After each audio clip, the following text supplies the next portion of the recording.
আমি আমাদের মা বোন যারা আছেন তাদেরকে বলতে চাই, ইসলাম নারীদেরকে যে মর্যাদা দিয়েছে শুধুমাত্র সেজন্য আল্লাহর শুকর আদায় করে একজন মুসলিম নারী সারা জীবন বিশেষভাবে আল্লাহর প্রতি কৃতজ্ঞতা জ্ঞাপন করে আল্লাহর বন্দেগী, আল্লাহর ইবাদতে মনোযোগ দেওয়া উচিত এবং আল্লাহর কাছে বিশেষ শুকরিয়া জানানো উচিত।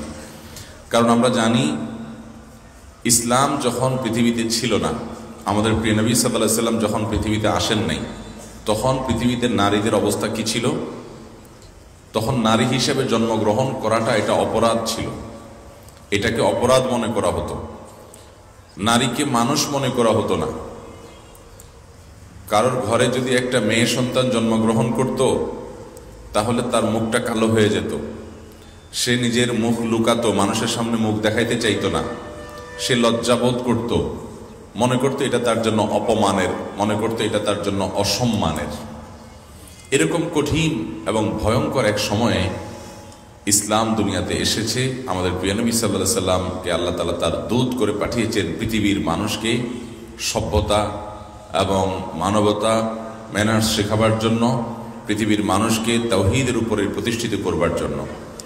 তার আগে আপনারা জানেন, কোরআন সেই ইতিহাস বলেছে যে মানুষ কিভাবে মেয়েদের প্রতি অমানবিক আচরণ করত। আল্লাহ কোরআনে বলেছেন, ওয়াইদাল মাউউদাতু সুইলাত বিআইয়ি যামবিন কুতিলাত।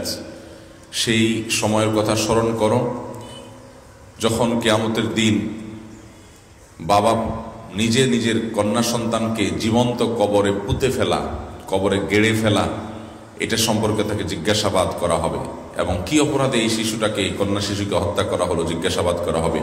সেই কঠিন পরিস্থিতি কত ভয়াবহ হবে সে কথা স্মরণ করো। এ আয়াতে যে ইঙ্গিত করা হলো সেটা একেবারেই পরিষ্কার। পৃথিবীর ইতিহাসের সকল গ্রন্থ,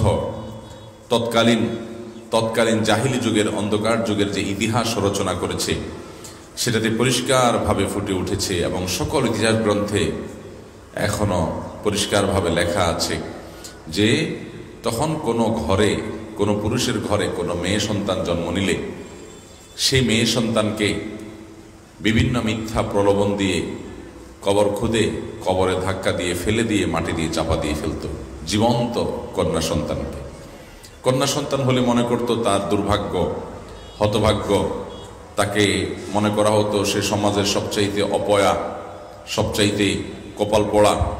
এই জন্য মানুষ কন্যা সন্তান হলে মুখ লুকাতো। আল্লাহ কোরআনে বলেছেন যে ওয়াইদা বুশরা আহাদুহুম বিল উনসা যাল্লা ওয়াজহুহু মুসওয়াদ্দান ওয়া হুয়া কাযীম। যখন তাদের কাউকে তাদের মেয়ে সন্তান হয়েছে এটা বলা হতো, তখন তাদের চেহারাটা কালো হয়ে যেত, মুখ কালো করে ফেলতো তারা। ইয়াতাওয়ারা মিনাল কওম মিন সুই মা বুশিরা বি। তাকে যে কন্যা সন্তান হওয়ার সংবাদ দেয়া হলো, এই জন্য সে মুখ লুকালুকি করত, মানুষের সামনে যেত না, অপমান মনে করত। তো নারীকে এইভাবে অসম্মান করা হতো, মানুষ মনে করা হতো না, জুলুম নির্যাতন করা হতো আইয়ামে জাহিলিয়াতের সময়, জাহিলি যুগে, ইসলাম পূর্ব যুগে। আমাদের প্রিয় নবী সাল্লাল্লাহু আলাইহি সাল্লাম এসে নারীদের কি মর্যাদা দিয়েছেন? মর্যাদা দিয়েছেন যে তিনি বলেছেন যদি কারোর দুটি কন্যা সন্তান হয় আর এই দুইটা মেয়ে সন্তানকে সে ভালো করে পড়ালেখা করে, ভালো করে লালন পালন করে, তাদের প্রতি কোনো অবিচার না করে, ভালোবাসা, আদর, স্নেহ দিয়ে বড় করে, এরপরে এই মেয়েদেরকে যদি সে পাত্রস্থ করে, উপযুক্ত পাত্রস্থ করে, অর্থাৎ এই মেয়েদেরকে সুন্দর করে লালন পালন করে বড় করে তোলে, তাহলে আল্লাহ তাআলা ওই মা বাবাকে এর বিনিময়ে জান্নাতের গ্যারান্টি এবং নিশ্চয়তা দান করেছেন। একজন নারী যার জন্ম হওয়ার পরেই তার প্রতি জুলুম শুরু করা হতো, তার জন্মটাকে অপরাধ মনে করা হতো, ইসলাম সেখানে নারীর জন্মের পর মা বাবা তাকে সুন্দর লালন পালন করার কারণে তাদের জান্নাতের ওয়াদা করেছে। এই জন্য আম্বিয়া আলাইহিস সালাম, যত নবী রাসূল পৃথিবীতে আসছেন তাদের সম্পর্কে ইমাম মালিক রাহমাতুল্লাহ আলাইহি বলেছেন, আল আম্বিয়া ও আবুল বানাত। নবীরা বেশিরভাগ মেয়েদের বাপ। আল্লাহ তাআলা নারীদেরকে কত মর্যাদা দিয়েছেন, বেশিরভাগ নবীদেরকে আল্লাহ তাআলা কন্যা সন্তান দিয়েছেন। কন্যা সন্তান দেয়ার ইতিহাসই আমরা বেশি জানি। আপনি শুআয়ব আলাইহিস সালামের কথা জানবেন যে শোয়েব আলাইহিসসালামকে আল্লাহ তাআলা দুইটা কন্যা সন্তান দিয়েছেন। আমাদের নবী করিম সাল্লাল্লাহু আলাইহি সাল্লামের কথা আমরা জানি, আল্লাহ তাআলা তাকে ছেলে সন্তান দিলেও তাদেরকে ছোটবেলায় নিয়ে গেছেন, কিন্তু কন্যা সন্তান, 4টা কন্যা সন্তানকে আল্লাহ তাআলা বড় করেছেন, জীবিত রেখেছেন, এবং তার ওয়াফাতের সময় পর্যন্ত ফাতিমা রাদিয়াল্লাহু তাআলা আনহা জীবিত ছিলেন। তাহলে মেয়েদেরকে আল্লাহ তাআলা কত শ্রেষ্ঠত্ব, কত মর্যাদা দিয়েছেন যে নবীদের ঘরে ছেলের তুলনায় মেয়েদের উপস্থিতি এবং তাদের জন্মের হার, তাদের সংখ্যা আমরা তুলনামূলকভাবে বেশি দেখতে পাই। এর মাধ্যমে কি মেয়েদের মর্যাদা ইসলাম যে অনেক বেশি দিয়েছে, আল্লাহ যে নারীদেরকে অনেক বেশি সম্মান দিয়েছে, সেটা বোঝা যায় না। আপনি যখন কোরআন খুলবেন দেখবেন কোরআনে